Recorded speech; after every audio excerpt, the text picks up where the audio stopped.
Memang kalau pengencer-pengencer yang jauh, saya lagi membuat aturan agar mereka statusnya dinaikkan menjadi pangkalan, tidak menjadi pengencer. Mekanismenya Pak? Lagi saya atur. Artinya pengecer yang ada di komplek perumahan itu juga akan berubah statusnya? Berpotensi bisa kita rubah untuk menjadi pangkalan, selama sesuai dengan apa yang menjadi syarat mutlak dalam proses administrasi. Guys, kelangkaan tabung gas 3 kg tentu akan merupakan satu hal yang sangat heboh di masyarakat karena itu merupakan kebutuhan pokok dari masyarakat kecil. Lalu apakah ada settingan di balik ini atau ini hanya semacam pengalihan isu saja dari kasus pagar laut ilegal dan sertifikat hak guna bangunan yang ilegal di Laut Tangerang itu?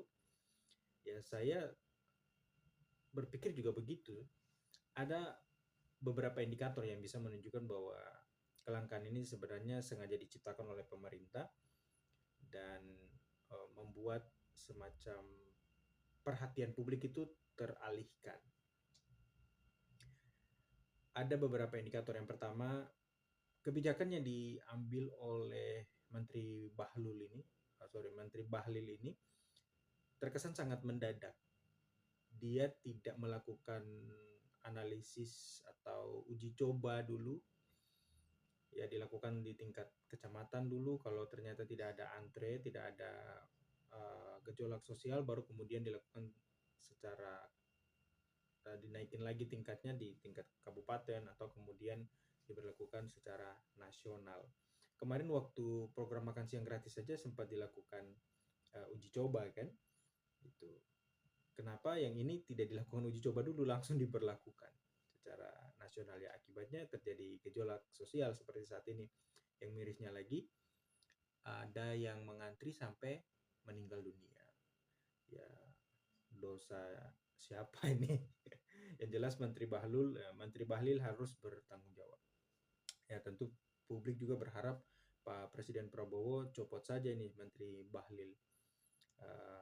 Ya, mau diharapkan apa gitu, sesuatu pekerjaan yang baik dari seorang pemabuk seperti Menteri Bahlil ini.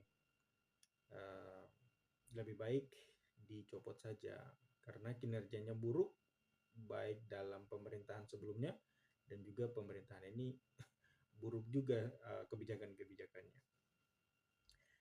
Indikator yang berikut adalah kasus pagar laut ilegal dan SHGB ilegal itu sudah semakin menyasar Taipan Aguan dan beberapa korporasi yang juga masih ada afiliasi dengan Aguan.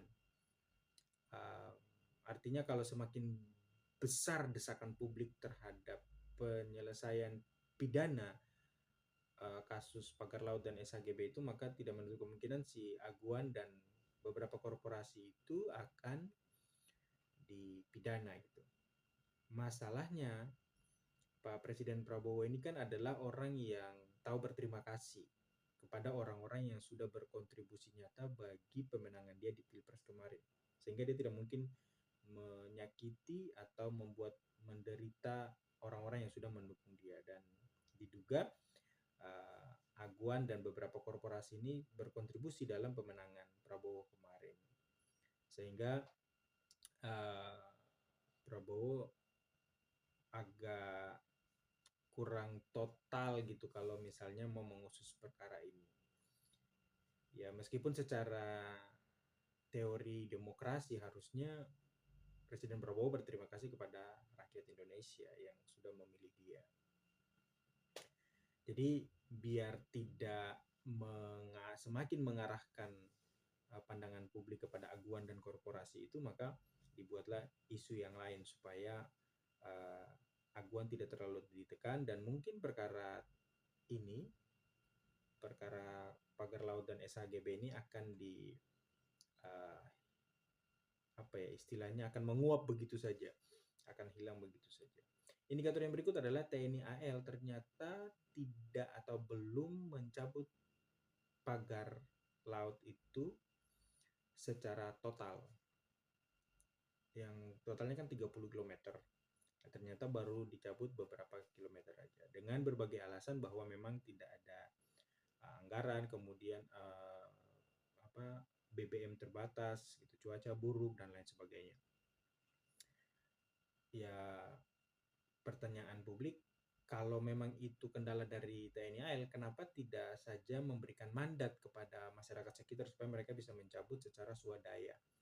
Ya, masyarakat kan pasti akan tahu bagaimana berhadapan dengan cuaca yang buruk di sekitar wilayah perairan yang sehari-hari mereka lewat situ. Nah, kalau ada semacam mandat seperti itu, ya saya yakin sambil menunggu TNI AL ada anggaran, pasti masyarakat akan bergerak sendiri untuk mencabut itu. Sampai 30 km itu berhasil dicabut semuanya. Indikator yang berikut adalah Menteri Nusron itu tidak transparan dalam mengekspos 50 SHGB yang sudah dicabut itu punya siapa saja dan di mana titik-titiknya. Kan total ada 250 SHGB. 50 dicabut, terus yang 200-nya itu kenapa tidak dicabut? Lalu 200 itu punya siapa dan di mana saja titik-titiknya. Nah, ini tidak dijelaskan oleh Menteri Nusron.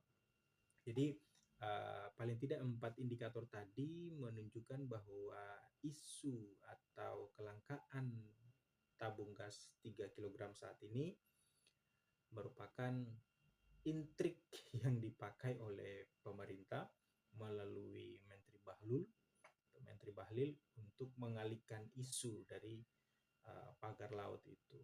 Memang secara teori ilmu pemerintahan kita harus berharap pada pemerintah untuk menyelesaikan masalah seperti ini. Tapi bagaimana jika yang menjadi pelaku masalah ini adalah pemerintah sendiri? Nah, satu-satunya cara adalah no viral no justice. Itu asas yang sangat ampuh saat ini.